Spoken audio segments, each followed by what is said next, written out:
Hi caregivers and families, welcome back. You have to excuse my voice this week. I'm sounding a little raspy this week, but here today I want to talk to you about muscles, and it's just not any kind of muscles that you're thinking about, not the arms one, the legs one. We'll talk about that another week. Today I want to talk about our finger muscles. Kindergarten children come into kindergarten and all of a sudden they are required to use a lot of their finger muscles. We need them for holding crayons, we need them for picking up shoes, we need them for putting on shoes, we need them for zipping up their jackets, gluing and cutting. So today I want to talk to you about a few things that you can do at home that you can do daily in everyday life things that will help build their finger muscles. First, you can always start off with finger exercises. Get them to open really big, close really tight. Open really big, close really tight. Get them to crisscross their fingers and squeeze really tight. You can get them to push, do finger pushing. So you can get their fingers to line up together and push against each other. That's also a really great way to kind of warm up their finger muscles. If you have crayons at home, at school, they work with broken crayons. So at the beginning of the school year, I always break them up. And that will force them to grab their fingers, grab the crayons with their little fingers like so, rather than holding on to it with their entire hand and coloring with the whole hand. So this is going to be really good because they're going to have to use the pincer grip with the crayon.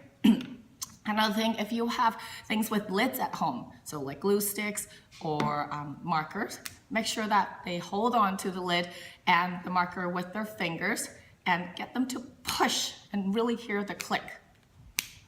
That's going to require them to use their fingers in coordination as well. Same thing with the glue. They have to squeeze onto the glue before they can pull it open, or else it doesn't really open. It's kind of tricky, right? So they have to squeeze the glue and then pull it open. Turning the glue is also going to work their little fingers. These are all just little ways that it's going to really help them and activate their finger muscles and engage them so that they are starting to use them. If you like to do cutting or gluing activity at home, picking up small pieces with their fingers also great because now they have to really watch out and use just their pointer finger and their thumb. At school, we do a collage station where they have to pick up little pieces of pictures in different colors. Sometimes we sort, sometimes we make a pattern and glue them onto the letter here. So you'll see them coming on this week as well.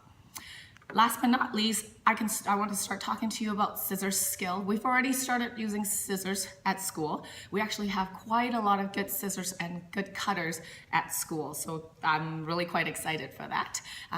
One way that I teach them to use it is I talk about how there's a small hole and a bigger hole at the bottom, and your thumb always goes up. I get them to hold their hand like so, flip it with their thumbs up, and insert the fingers in the proper way, and they open and close, and I get them to say the words open and close, again engaging some verbal language as well. I also tell them that sometimes you don't have to close all the way.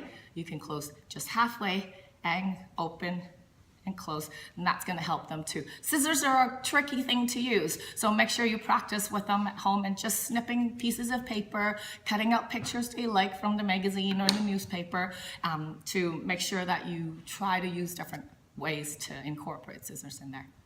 All right, are you ready for this week's Mrs. Zung's book pick? We've got Dog's Colorful Day.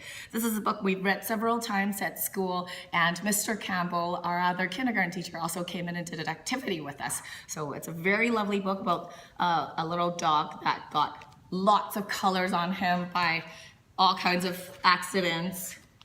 He started out as a white dog with a black spot on his ear, and then some jam fell on him and he rolled on the grass.